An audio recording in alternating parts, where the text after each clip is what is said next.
Hello, ഇന്നത്തെ കഥയിലേക്ക് എല്ലാവർക്കും സ്വാഗതം. ചാനൽ ആദ്യമായിട്ട് കാണുന്നവരാണെങ്കിൽ ഒന്ന് സബ്സ്ക്രൈബ് ചെയ്തിട്ട് സപ്പോർട്ട് ചെയ്യണേ.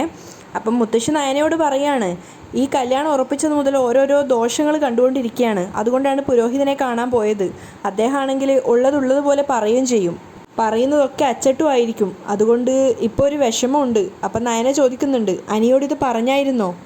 ഇല്ല, അവൻ്റെ അമ്മയോട് പറഞ്ഞു. മുത്തശ്ശി വിഷമത്തോടെ പറയാണ്. അനിയോട് പറഞ്ഞില്ലെങ്കിൽ പറയണ്ട, നയന പറയുന്നുണ്ട്. അപ്പം മുത്തശ്ശി പറയാണ്, മോൾക്കറിയാലോ അവനൊരു പാവാണ്. ഈ കല്യാണമാണെങ്കിൽ അവൻ തുടക്കം തൊട്ടേ വേണ്ട എന്നും പറഞ്ഞ് നിൽക്കുക. അതുകൊണ്ട് കൂടിയാ ഞാൻ പുരോഹിതനെ കാണാനും പോയത്. അപ്പോഴാണെങ്കിൽ അതിങ്ങനെ ആവുകയും ചെയ്തു. അപ്പം നയന സംശയത്തോടെ ചോദിക്കുകയാണ്, എനിക്ക് 2 കല്യാണമുണ്ടെന്ന് പറഞ്ഞ സ്ഥിതിക്ക് ഇനിയിപ്പോൾ അനി ആരെ ആദ്യം കല്യാണം കഴിച്ചാലും അത് നിലനിൽക്കില്ലല്ലോ. അതുതന്നെയാ പുരോഹിതനും പറഞ്ഞത്. അതിന് പ്രതിവിധിയൊന്നും ഇല്ലേ? നയന ചോദിക്കുന്നുണ്ട്. തൽക്കാലം ഒന്നുമില്ലെന്നാണ് അദ്ദേഹം പറഞ്ഞത്. അപ്പം നയന പറയാണ്, ഞാനും അമ്മയും കൂടി ഇന്ന് ക്ഷേത്രത്തിൽ പോകുന്നുണ്ട്. അപ്പോൾ പൂജാരിയോട് ചോദിക്കാം, അദ്ദേഹത്തിന് ഇത്തരം കാര്യങ്ങളൊക്കെ വശമുണ്ടല്ലോ. അപ്പം മുത്തശ്ശി വിഷമത്തോടെ പറയുന്നുണ്ട്, ഈ കല്യാണം ആലോചിച്ചപ്പോൾ മുതൽ അനി മുഖം തിരിഞ്ഞ് നിൽക്കുക മോളെ. 2 കല്യാണമുള്ളവർ തുടക്കത്തിലേ ഇങ്ങനെയാണെങ്കിൽ ഈ വിവാഹം നിലനിൽക്കില്ല. എന്ന് മാത്രമല്ല, അവൻ വേണ്ട വേണ്ട എന്ന് പറഞ്ഞിട്ട് ഈ വിവാഹം നടത്തിയാൽ പിന്നീട് എന്തെങ്കിലും കുഴപ്പമുണ്ടായാൽ അവൻ നമ്മളെ മാത്രമല്ലേ കുറ്റപ്പെടുത്തുള്ളൂ. അത് നമുക്ക് വിഷമല്ലേ മോളെ. അപ്പം നയന പറഞ്ഞു കൊടുക്കുന്നുണ്ട്, മുത്തശ്ശി കാര്യങ്ങൾ ഇത്രത്തോളമായി. കല്യാണ വിളിയും ഏതാണ്ടൊക്കെ കഴിഞ്ഞു. ഇനിയൊരു പെൺകുട്ടിയെ നിരാശപ്പെടുത്തുന്നത് ശരിയല്ല. അതുകൊണ്ടാണ് പറഞ്ഞത് തൽക്കാലം ഇത് ആരും അറിയണ്ടാന്ന്. മുത്തശ്ശിയും പറയുന്നുണ്ട്, അനിയുടെ മുത്തശ്ശൻ ഇതറിഞ്ഞ എന്തായിരിക്കും പ്രതികരണമെന്ന് പറയാൻ പറ്റില്ല. വാക്ക് മാറ്റി പറയാത്ത ആളാ. എങ്കിലും പുരോഹിതൻ പറഞ്ഞതറിഞ്ഞ പുരോഹിതനെ അദ്ദേഹത്തിന് ഭയങ്കര വിശ്വാസമാണ്. അതുകൊണ്ട് അദ്ദേഹം ഇതറിഞ്ഞാൽ വിഷമിക്കുന്നുള്ള കാര്യം ഉറപ്പാ. മുത്തശ്ശന് വയ്യാതിരിക്കുമല്ലേ, അതുകൊണ്ട് നമുക്ക് ഈ വിവരം തൽക്കാലം അദ്ദേഹത്തോട് പറയണ്ട. നയന മുത്തശ്ശിയോട് ഓർമ്മിപ്പിക്കുകയാണ്. അതിനുശേഷം അവൾ നേരെ പോയത് ക്ഷേത്രത്തിലേക്കാണ്.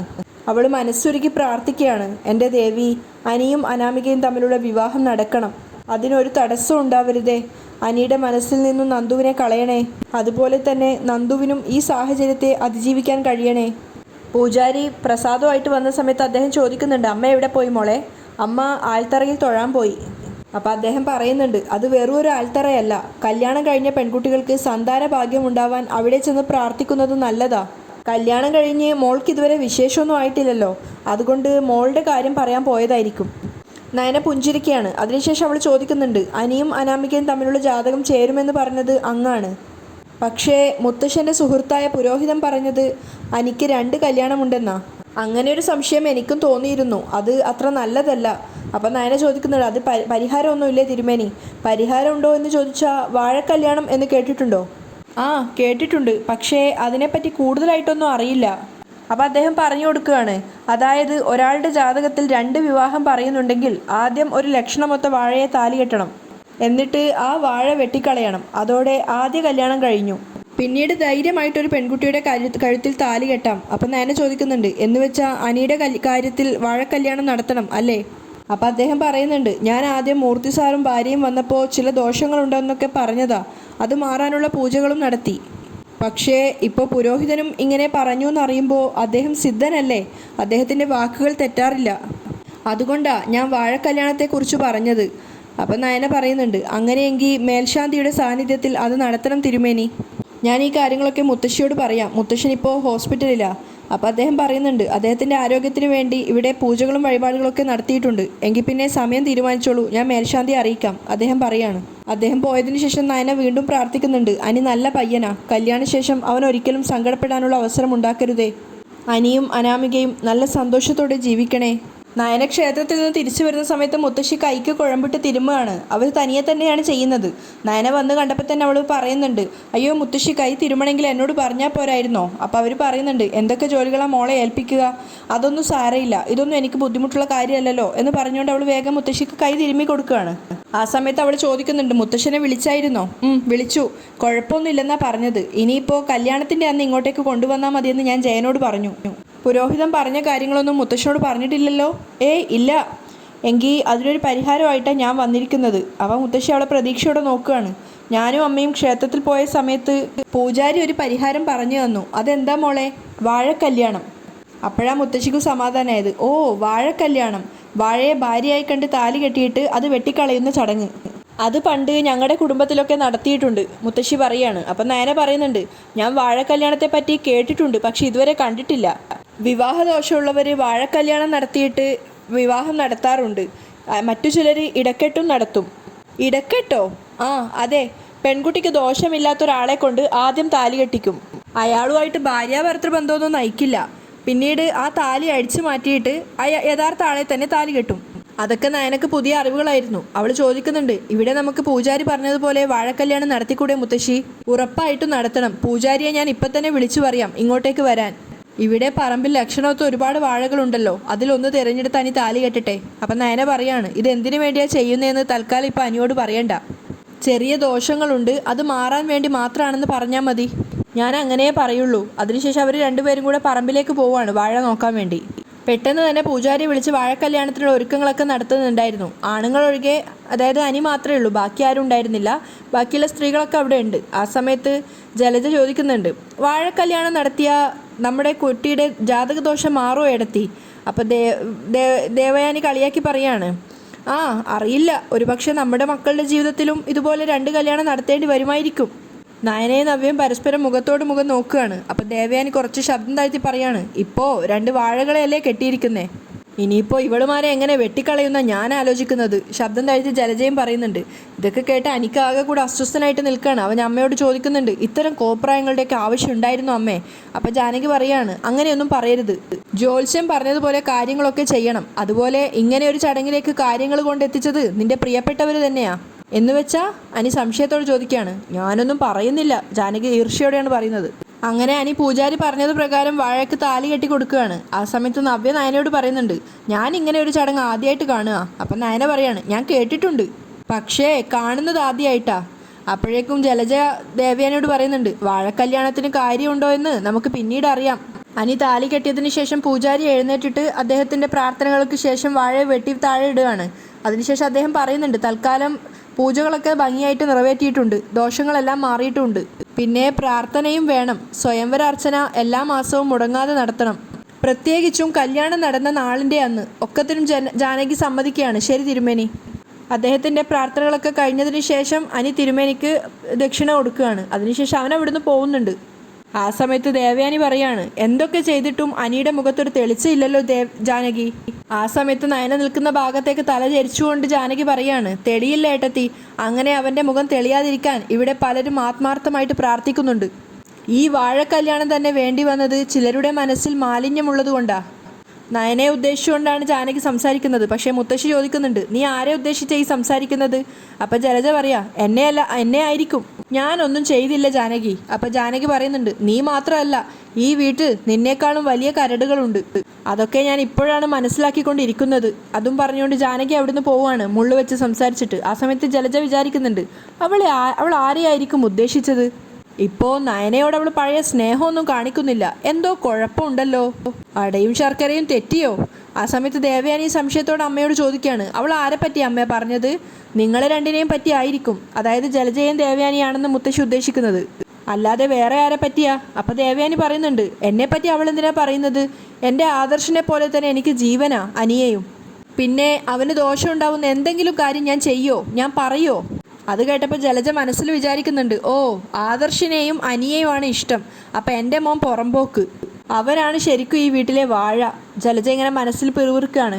അതേസമയം മുത്തശ്ശി നയനയോട് കൈപിടിച്ച് സഹായിക്കാൻ വേണ്ടി പറയാണ്, മുട്ടുവേദന ഉള്ളതുകൊണ്ട്. ആ സമയത്ത് നയനക്ക് സങ്കടമാവുകയാണ്. അവൾ ചിന്തിക്കുന്നുണ്ട്, എന്തൊക്കെ ചെയ്തിട്ടും ഇളയമ്മയുടെ മനസ്സ് മാറുന്നില്ലല്ലോ, വല്ലാത്തൊരു വിധി തന്നെ. അവരെല്ലാവരും അവിടുന്ന് പോയ സമയത്ത് ദേവയാനി ജലജയോട് പറയാണ്, ഇതുപോലെ ഇവരുമാർ രണ്ടിനെയും വെട്ടിക്കളയുന്ന ഒരു ദിവസം വരും. ആ വാഴയെ ചൂണ്ടിക്കൊണ്ടാണ് പറയുന്നത്. അപ്പം ജലജ പറയുന്നുണ്ട്, ഇപ്പോഴേ കാര്യങ്ങൾ തിരിച്ചാ എടത്തി, അവളുമാർ രണ്ടുപേരും നമ്മളെ എപ്പോൾ വെട്ടിക്കളയുന്നു അറിയത്തില്ല. നന്ദു ആകെ വിഷമത്തോടെ ഇരിക്കുകയാണ്. അങ്ങോട്ട് വന്ന് ഗോവിന്ദ് ചോദിക്കുന്നുണ്ട്, മോൾ ഇനിയും ഡ്രസ്സൊന്നും മാറിയില്ലേ? എങ്ങോട്ടച്ചാ? അല്ല, മോളുടെ 2 ചേച്ചിമാരും മാറി മാറി വിളിച്ചതാ. അങ്ങനെയുള്ളപ്പോൾ നമ്മൾ പോവാത്തത് മോശമല്ലേ? അങ്ങനെയെങ്കിൽ അച്ഛൻ പോയിട്ട് വാ. എന്താ മോളെ അങ്ങനെ? ഞാൻ ചെല്ലുമ്പോൾ ആദർശിൻ്റെ മുത്തശ്ശനും മുത്തശ്ശിയൊക്കെ മോൾ എവിടെയാണെന്ന് ചോദിക്കില്ലേ? നന്ദു ആകെ വിഷമത്തോടെ നിൽക്കുകയാണ്. അപ്പം ഗോവിന്ദൻ പറഞ്ഞു കൊടുക്കുന്നുണ്ട്, മോള് നേരത്തെ അങ്ങോട്ട് പോയിട്ട് ആരോടും ഒന്നും പറയാതെ തിരിച്ചിങ്ങോട്ടേക്ക് വന്നത് തന്നെ ആർക്കും ഇഷ്ടപ്പെട്ടിട്ടില്ല. അപ്പം നന്ദു അവളുടെ മനസ്സിലെ സങ്കടം പറയാണ്, അനിയുടെ അമ്മയൊക്കെ ഇപ്പം എന്നെ ശത്രുവിനെ പോലെയാണ് കാണുന്നേ. അപ്പം ഗോവിന്ദൻ പറഞ്ഞു കൊടുക്കുന്നുണ്ട്, അത് ചിലപ്പോൾ മോളും അനിയും തമ്മിൽ അടുപ്പത്തിലാണെന്ന് അവർ അറിഞ്ഞു കാണും, അതുകൊണ്ടായിരിക്കും അങ്ങനെ. അതൊന്നും നമ്മൾ നോക്കണ്ട, നമുക്ക് അവിടെ പോയി ഏതെങ്കിലും ഒരു മൂലയിലിരിക്കാം. പിന്നെ ഇന്നത്തെ ദിവസം ബന്ധുക്കളൊക്കെ വരുവാൻ പോവുകയും ചെയ്യുമല്ലോ, അപ്പോൾ എന്തെങ്കിലും സഹായം ചെയ്തു കൊടുക്കണമെങ്കിൽ ചെയ്തു കൊടുക്കാം. മോൾ ഇപ്പം തന്നെ ഇറങ്ങ്, അങ്ങനെയെങ്കിൽ നമുക്ക് നാളെ രാവിലെ ഇങ്ങോട്ടേക്ക് വരാലോ. അപ്പം നന്ദു വീണ്ടും പറയാണ്, മനസ്സിനൊരു സുഖമില്ലച്ചാ. അങ്ങനെ മനസ്സിന് സുഖമില്ലെങ്കിൽ അതിനർത്ഥം മോളുടെ മനസ്സിൽ ഇപ്പോഴും അനിയുണ്ടെന്നാണ്. ഗോവിന്ദൻ അവൾക്ക് പറഞ്ഞു കൊടുക്കുകയാണ്, മോളെ എല്ലാവരും തലങ്ങും വിലങ്ങും നിന്ന് മോളെ ഉപദേശിച്ച് നന്നാക്കിയതാ. നമുക്ക് ചേരാത്ത ബന്ധത്തെപ്പറ്റി നമ്മൾ ആലോചിക്കരുത് മോളെ, അതിന് പിന്നാലെ പോവരുത്. അപ്പം നന്ദു പറയുന്നുണ്ട്, ഞാൻ പോകുന്നില്ല അച്ഛാ, പക്ഷെ അവിടെ ചെന്ന് നിൽക്കുമ്പോൾ എനിക്കെന്തോ ഒരു വല്ലാത്ത ശ്വാസം മുട്ടലാ. അതൊക്കെ ഉണ്ടാവും. എല്ലാവരും എല്ലാ ഫംഗ്ഷനിലും പങ്കെടുക്കുന്നത് പൂർണ്ണ മനസ്സോടെയാണോ? അദ്ദേഹം തിരിച്ചു ചോദിക്കുകയാണ്.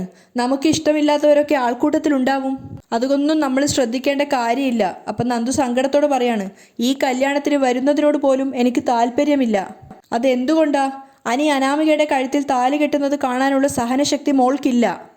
എന്നാൽ അവിടെ ചിരിച്ചുകൊണ്ട് മോള് പെരുമാറിയാൽ മാത്രമേ ഇപ്പോൾ അനിയുടെ അമ്മയ്ക്കുണ്ടായ സംശയം പോലും മാറിക്കിട്ടുള്ളൂ. അല്ലെങ്കിൽ അതിൻ്റെ ബുദ്ധിമുട്ട് ഏറ്റവും കൂടുതൽ സഹിക്കാൻ പോകുന്നത് മോളുടെ ചേച്ചിമാരായിരിക്കും. അനാമിക കൂടെ വന്നു കഴിഞ്ഞാൽ അനിയുടെ അമ്മയും അനാമികയും കൂടി അവരെ ഓരോന്ന് പറഞ്ഞ് കുറ്റപ്പെടുത്തില്ലേ? അതൊക്കെ ഒഴിവാക്കുന്നതാണ് നല്ലത്. അതുകൊണ്ട് നമുക്ക് എത്രയും പെട്ടെന്ന് ഇവിടുന്ന് അങ്ങോട്ടേക്ക് പോവാം.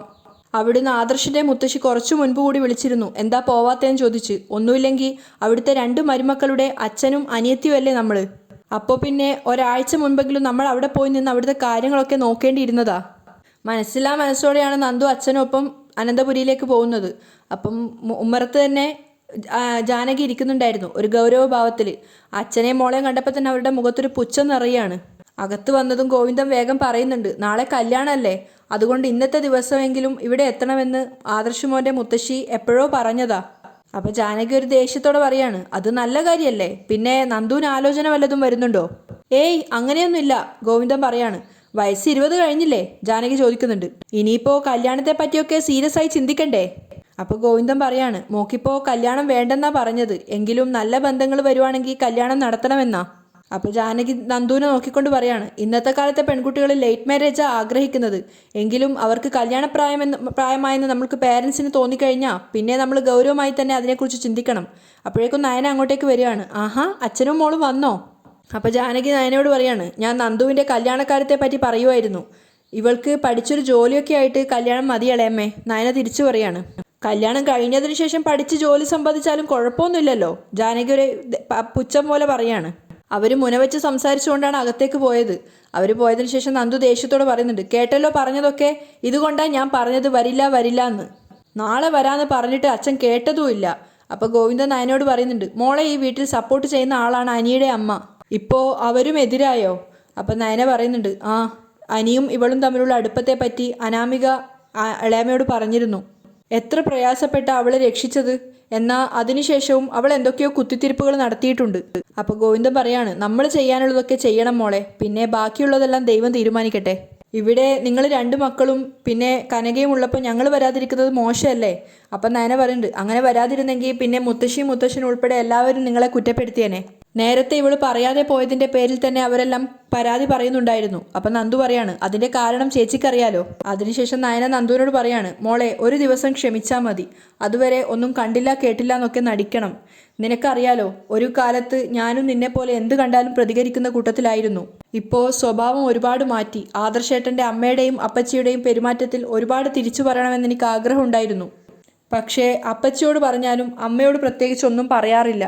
കാരണം അങ്ങനെ പറഞ്ഞതുകൊണ്ട് പ്രത്യേകിച്ച് കാര്യമൊന്നുമില്ലെന്ന് മനസ്സിലായത് കൊണ്ട് തന്നെയാണ് പറയാത്തത്. അമ്മ എന്ന് പറയുന്നത് ആദർശേട്ടന് മറ്റാരെക്കാളും മുകളിലാണ്. ആ സത്യം മനസ്സിലാക്കി കഴിഞ്ഞാൽ പിന്നെ നമ്മൾ പ്രതികരിക്കാത്തതല്ലേ നല്ലത്. അപ്പോൾ ഗോവിന്ദനും പറയുന്നുണ്ട്, അങ്ങനെ തന്നെയാണ് മോളെ വേണ്ടത്. അങ്ങനെ ചിന്തിച്ചു കഴിഞ്ഞാൽ പിന്നെ മോൾക്ക് ജീവിതത്തിൽ ഒരു നഷ്ടവും വരില്ല. അതിനുശേഷം നയന 2 പേരെ അകത്തേക്ക് ക്ഷണിക്കുകയാണ്. അവിടെയാണ് ഇന്നത്തെ എപ്പിസോഡ് വൈൻഡപ്പ് ചെയ്യുന്നത്.